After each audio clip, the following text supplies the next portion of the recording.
രാവിലെ തന്നെ സ്വയം പൊക്കി പറഞ്ഞുകൊണ്ടിരിക്കുകയാണ് അഭിഷേക്.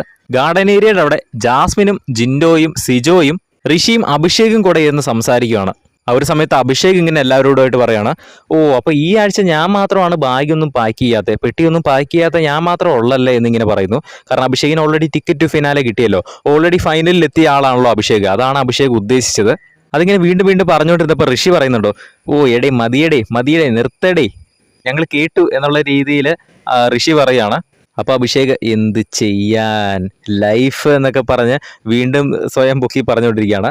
ആ സമയത്ത് ഇതൊക്കെ അഭിഷേക് സ്വയം പൊക്കി പറഞ്ഞ സമയത്ത് ജിൻഡോയും ജാസ്മിനും അങ്ങോട്ടും ഇങ്ങോട്ടും നോക്കുന്നുണ്ട്. അവർ പ്രത്യേകിച്ച് എക്സ്പ്രഷൻ ഒന്നും ഇടുന്നില്ല, അവർ അങ്ങോട്ടും ഇങ്ങോട്ടും വെറുതെ നോക്കിയിരിക്കുകയാണ്. എന്തായാലും അഭിഷേകിന്റെ ഒരു സംസാരം കേൾക്കാൻ നല്ല രസമുണ്ടായിരുന്നു. എന്തായാലും ഈ ബിഗ് ബോസിന്റെ ഒരു ടോപ്പ് 5 ആണോ ഈ ഇരിക്കുന്നത്? പെട്ടെന്ന് ഒരു ഫ്രെയിം കണ്ടപ്പോൾ കറക്റ്റ് അതിൻ്റെ അകത്ത് 5 പേര്, അതിൻ്റെ അകത്ത് സ്ട്രോങ് ആയിട്ടുള്ള ഒരു 5 പേര് ഇരിപ്പുണ്ട്. ഒരു അർജുൻ്റെ ഒരു കുറവ് കൂടെ ഉണ്ട്. അർജുൻ ഈ ഒരു 5 പേര് ഇരിക്കുന്നതിലേക്ക് ആഡ് ചെയ്യുകയാണെങ്കിൽ ഈ നിലവിലെ ഈ 5 പേരിൽ ഒരാളെ പുറത്ത് ചാടിക്കാൻ പറഞ്ഞാൽ ആരെ പുറത്ത് ചാടിക്കും? അതായത് ടോപ്പ് 5 ആണ് ഞാൻ ഉദ്ദേശിച്ചത്. ഇപ്പോൾ നിലവിൽ ഈ ഒരു 5 പേര് ഇരിപ്പുണ്ടല്ലോ, അപ്പോൾ അതിലേക്ക് ഒരു ടോപ്പ് 5 ആക്കാൻ വേണ്ടി അർജുനെ എന്തായാലും ആഡ് ചെയ്തു എന്നിരിക്കട്ടെ. അങ്ങനെയാണെന്നുണ്ടെങ്കിൽ ഒരാളെ ഒഴിവാക്കാൻ പറഞ്ഞാൽ നിങ്ങൾ ഈ കാണുന്നവരിൽ ആരൊക്കെ ഒഴിവാക്കുമോ? ഒരാളെ ഒഴിവാക്കാൻ പറഞ്ഞാൽ ആരെയായിരിക്കും ഒഴിവാക്കുന്നത്? താഴെ ഒന്ന് കമന്റ് ചെയ്യുക. ബിഗ് ബോസിന്റെ കൂടുതൽ ലൈവ് അപ്ഡേറ്റ്സിനായിട്ട് ചാനൽ സബ്സ്ക്രൈബ് ചെയ്യുക.